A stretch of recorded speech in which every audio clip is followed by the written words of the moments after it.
Kami dari kelompok 3 akan mempresentasikan makalah yang berjudul Psikotropika Ekstasi. Adapun anggota dari kelompok 3 yaitu Putri Hekiana, NIM 9005, Anissa Sekar Samudra, NIM 9019, Uning Etikawati Pramana, NIM 9035, Erfaiha Salsabila, NIM 049, Alfi Husnun Puadia, NIM 065, Denia Rizky Sudrajat, NIM 077, Bayu Nugrahaini, NIM 089, dan Kirana Safarida, NIM 101. Outline yang kita bahas yaitu yang pertama pendahuluan, yang kedua mekanisme toksisitas dan dosis, yang ketiga diagnosis toksisitas, yang keempat tata laksana, dan yang kelima studi kasus. Pendahuluan. Psikotropika adalah zat atau obat alami atau sintesis bukan narkotik berkhasiat psikoaktif, dapat menyebabkan perubahan aktivitas mental dan perilaku, serta menimbulkan dependensi secara fisik dan psikis bila tanpa pengawasan. Next. Contoh salah satu dari psikotropika yaitu ekstasi atau MDMA atau 3,4 dioksilmetilendamina. Ekstasi ini merupakan turunan amfetamin yang hanya digunakan sebagai langkah peningkatan psikotropika. Namun ekstasi ini biasanya disalahgunakan sebagai salah satu obat rekreasi karena efek utamanya di otak pada sistem neuron serotonin. Nah, serotonin ini berperan penting dalam mengatur mood, agresi, aktivitas seksual, tidur, dan kepekaan terhadap rasa sakit. Next.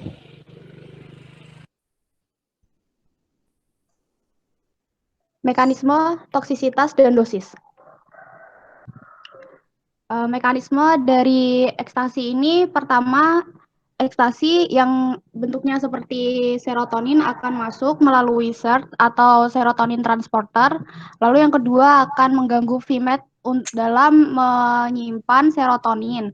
Lalu setelah itu akan menyebabkan serotonin lepas dan diakumulasikan. Lalu setelah itu ekstasi akan mengubah arah dari SERT sehingga transport serotonin dapat keluar dari neuron tapi tidak dapat kembali lagi. Terus yang kelima, level serotonin akan meningkat di celah sinaptik. Lalu setelah itu di dalam celah sinaptik itu akan ada banyak serotonin yang dapat menyebabkan serotonin syndrome. Next. Toksisitas serotonin ada beberapa, namun di sini kami akan menjelaskan mengenai hipertermia dan hiperpireksia dan serotonin syndrome. Untuk hipertermia dan hiperpireksia, pertama ekstasi akan mengeluarkan serotonin, norepinefrin dan dopamin untuk naik jumlahnya. Lalu setelah itu serotonin jika serotonin naik akan menyebabkan serotonin syndrome. Lalu untuk jika norepinefrinnya naik akan mengikat di reseptor alfa dan beta. Untuk reseptor alfanya itu akan menyebabkan vasokonstriksi naik dan heat dissipation turun, lalu akan menyebabkan hipertermia. Kalau dari yang reseptor beta, mitokondrial unflowing naik, lalu akan menyebabkan kenaikan suhu tubuh sehingga terjadi hipertermia. Lanjut. Nah, untuk sindrom serotonin ini terjadi peningkatan pelepasan serotonin dan menghambat reuptake serotonin. Seperti tadi yang dijelaskan dalam mekanisme MDMA menyebabkan pelepasan serotonin ke dalam celah sinaps. Lalu setelah itu konsentrasi serotonin ekstrasel meningkat, terus terjadi depresi intrasel, dan terjadi peningkatan rasa senang seperti empati, euforia, disinhibisi, dan peningkatan perasaan ingin disentuh dan bersosial.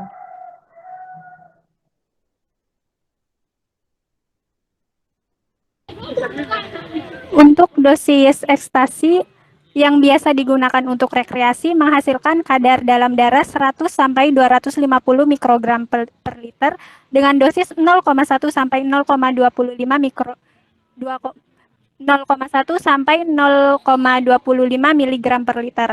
Sedangkan dosis MDMA yang bisa menghasilkan toksisitas atau kematian biasanya menggunakan dosis 40 kali lebih besar dari dosis rekreasi biasa, yaitu 0,5 sampai 10 miligram per liter. Tetapi bisa juga pada dosis 0,11 sampai 0,55 miligram per liter dapat menyebabkan toksisitas pada orang tertentu.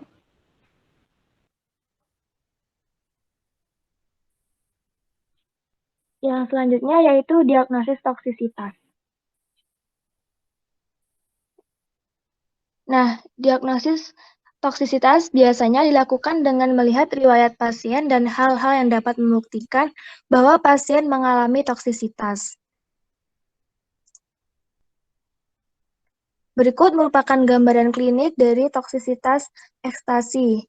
Yang pertama yaitu ada keluhan. Keluhannya biasanya berupa nyeri kepala, palpitasi, sesak, nyeri, dan parestesi atau kesemutan ekstremitas, euforia, terlalu percaya diri, dan insomnia. Yang selanjutnya yaitu pada keracunan ringan, gambaran kliniknya biasanya gelisah, tremor, midriasis, flushing, agitasi, iritabilitas, insomnia, pusing, hiperfeksia, midriasis, diaforesis, haus, mual, muntah, dan pucat. Selanjutnya yaitu apabila pasien mengalami keracunan sedang, gambaran klinis yang dapat kita lihat yaitu ada agitasi, mual, muntah, rasa takut, kejang otot, nyeri perut, hipertensi, suhu meningkat, panik, halusinasi, delirium, takipnea, takikardi, kontraksi prematur ventrikular, ketidaknyamanan pada bagian dada, sakit perut, keringat berlebih, kenaikan suhu tubuh, dan kenaikan kreatin kinase.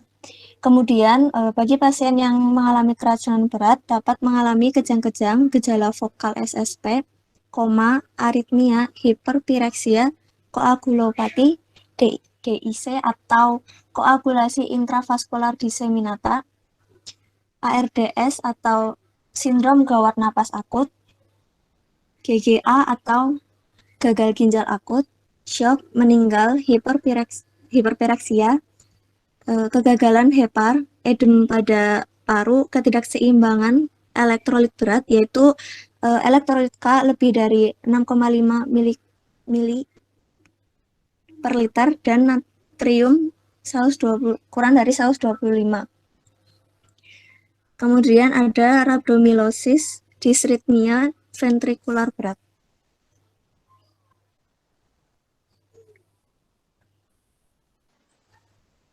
Baik, yang selanjutnya adalah tata laksana. Jadi tata laksana itu sendiri adalah pengobatan atau penanganan bagi para pecandu ekstasi.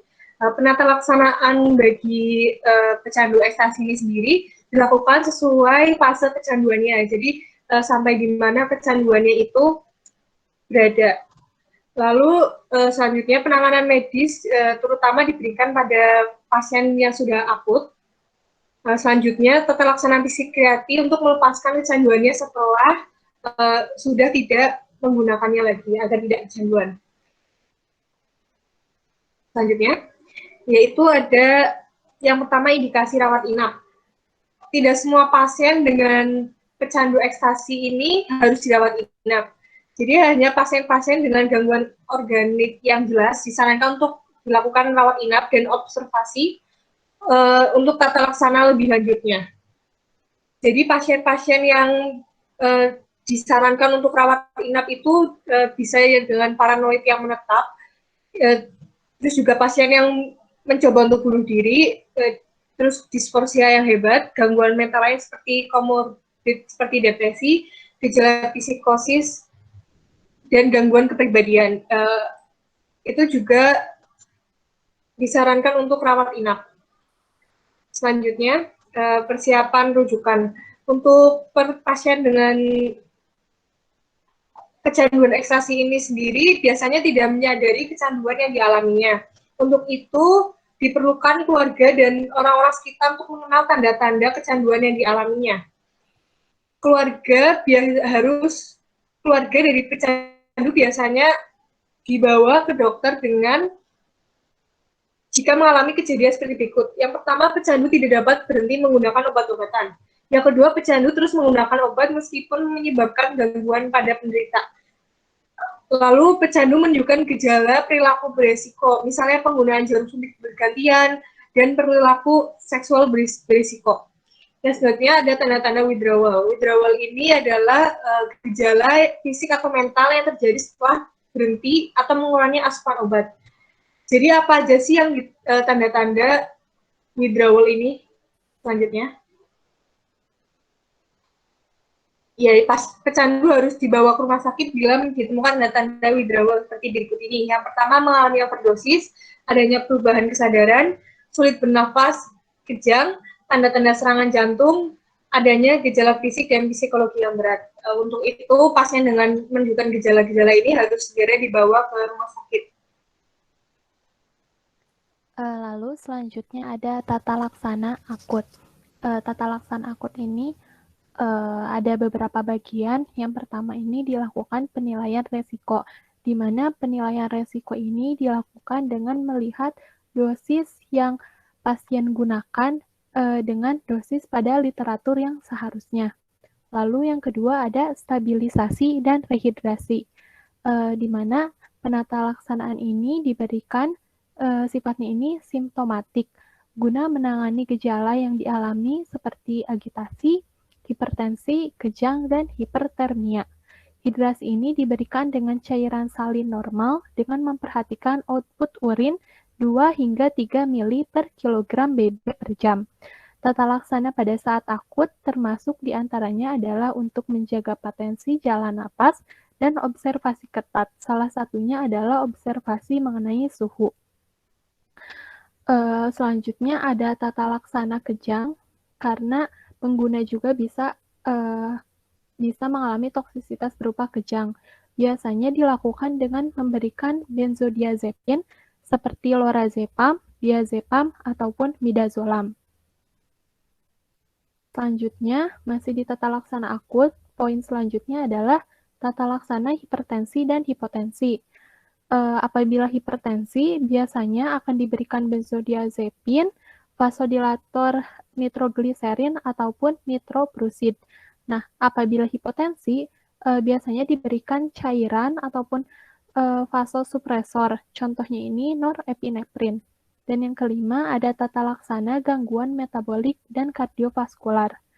Nah, pasien dengan hipoglikemia dapat ditata laksana dengan pemberikan tiamin 100 mg bolus intravena, lalu dilanjut dengan dextrose 50%, 50 ml bolus intravena. Lalu untuk pasien dengan gangguan asidosis dapat diperbaiki dengan ventilasi dan pemberian natrium bikarbonat.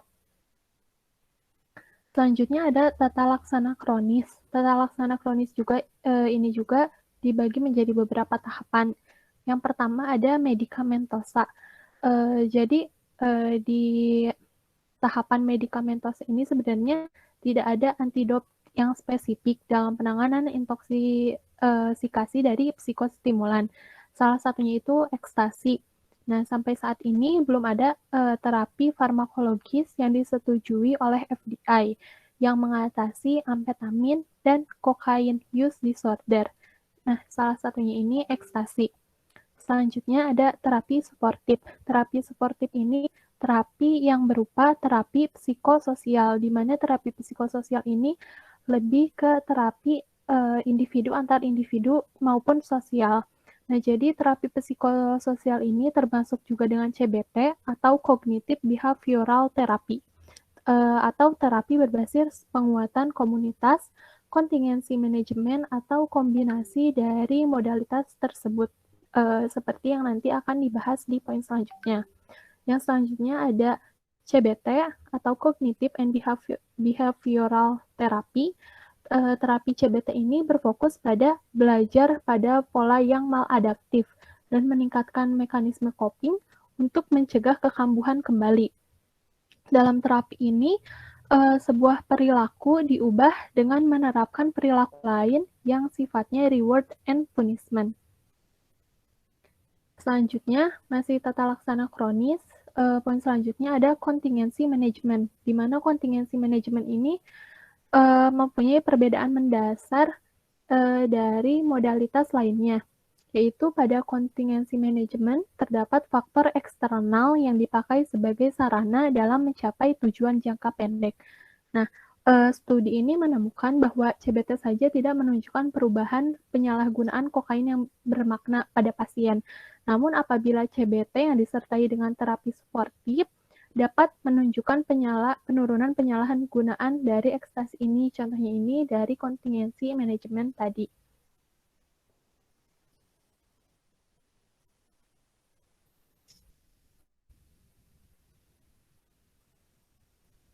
Selanjutnya mungkin Kirana.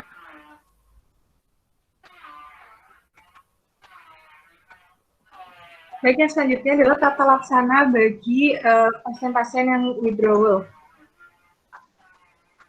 Pada pasien pengguna psikostimultan, fase withdrawal terutama terjadi pada 2 minggu pertama setelah pemberian obat. Jadi fase-fase withdrawal itu tadi sebelumnya sudah dijelaskan, yaitu seperti mengalami overdosis, adanya perubahan kesadaran, sulit bernafas, kejang, dan lain-lain. Fase withdrawal ini sendiri terdiri dari 3 fase, yaitu crash, withdrawal, and extinction. Tata laksana yang dilakukan bertujuan untuk mengatasi komplikasi yang dialami pasien yang bersifat simptomatik.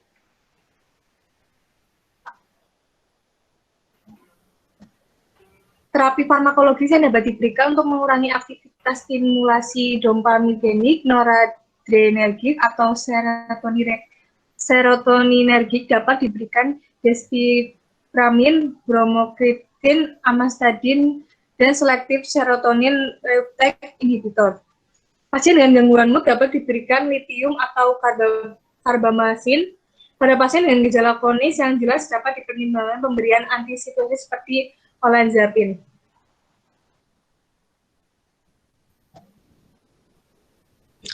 Selanjutnya yaitu studi kasus.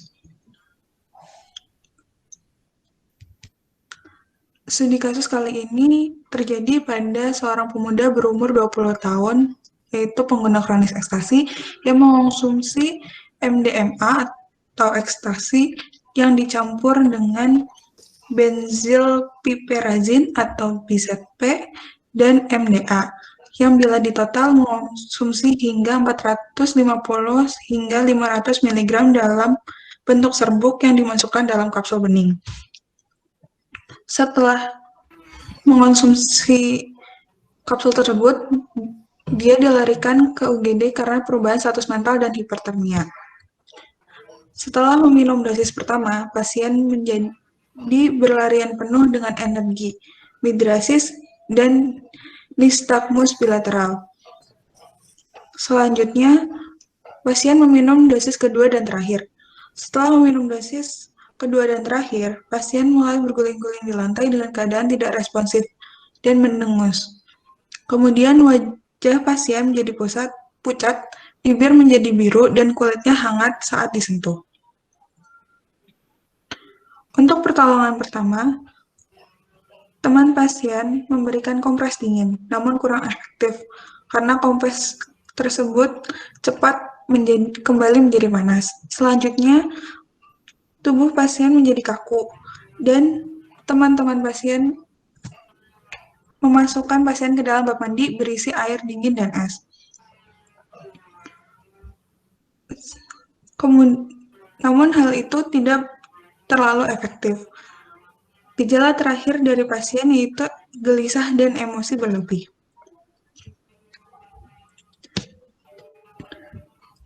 Selanjutnya, layanan medis darurat datang untuk menangani pasien, namun pada saat pelayanan medis darurat tiba, pasien memiliki skor Glasgow Coma Scale dengan pupil melebar, suhu tubuh 105 derajat Fahrenheit, detak jantung 160 kali per detik, dan kadar glukosa darah 46 mg per dl.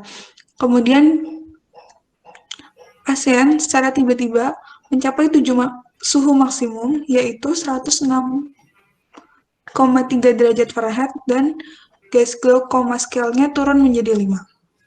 Penanganan yang diberikan yaitu dengan 100 mg etomidate dan 80 mg rocuronium, serta per pengendalian racun diberikan propofol sebagai pemeliharaan. Awalnya, pasien diberikan 4 liter normal salin, 2 liter Rigen laktat, 2 dosis dari 2 mg lorazepam, 1 ampul dextrosa 50%, 5 unit insulin, 1 ampul bikarbonat, 1 gram kalsium gluconat, dan polistiren sulfonat. Pemberian obat tersebut menurunkan kalium dari 8,2 menjadi 5,1 mEq per liter. Setelah stabil, dilakukan percobaan pernafasan spontan dan pasien diekstubasi dalam waktu 24 jam sejak masuk.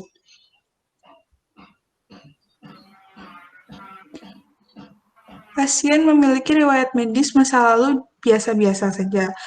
Diduga kronis penggunaan MDMA atau ekstasi. Selama 2 tahun terakhir, pasien mengonsumsi MDMA atau ekstasi setiap 1 hingga 2 bulan sekali. Pasien dicatat juga merokok marijuana, tetapi ia menyangkal bahwa saat ini atau di masa lalu menggunakan alkohol, kokain, heroin, metafetamin, dan zat lainnya. Selama menjalani perawatan di rumah sakit, pasien mengalami rhabdomyolysis, DIC, dan hiperpireksia atau hipertermia. Mengenai rhabdomyolysis, saat masuk plasma CK sebesar 38,659 U per liter dan memuncak pada 35 jam hingga 409,440 U per liter. Akan tetapi dapat kembali normal setelah 260 jam atau 10 hari sejak masuk ke rumah sakit. Untuk mencegah kerusakan ginjal, pengeluaran urinnya dipertahankan pada 200-300 ml per jam melalui cairan intravena dan per oral. Tepat 24 jam setelah masuk, pasien mengalami memar lengan posterior 5-7 cm dan mengalami pembengkakan di keempat ekstremitas. Setelah 37 jam, pasien mengalami DIC dengan jumlah trombosit menurun menjadi 22.000 trombosit per mililiter dan fibrinogen hingga 139 mg per desiliter. Tetapi mulai pulih kembali setelah 168 jam atau 7 hari. Pasien juga mengalami gejala kegagalan liver dengan peningkatan penanda disfungsi hati yang muncul kembali ke baseline setelah 192 jam atau 8 hari sejak masuk.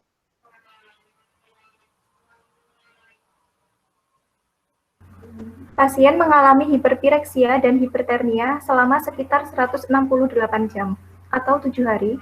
Suhu puncaknya berada di 106,3 derajat Fahrenheit yang dikelola dengan metode pendinginan eksternal. Selama intubasi dan sedasi dengan propofol, suhunya turun menjadi 99,1 derajat Fahrenheit. Tapi setelah ekstubasi, suhunya naik menjadi 101,4 derajat Fahrenheit. Setelah 120 jam hipertermia, diberikan 3,125 mg carvedilol 2 kali sehari secara per oral, yang diikuti dengan penurunan suhu menjadi normal. Kemudian carvedilol dihentikan, akan tetapi pasien tetap eutermik. Berikut beberapa referensi yang kami gunakan.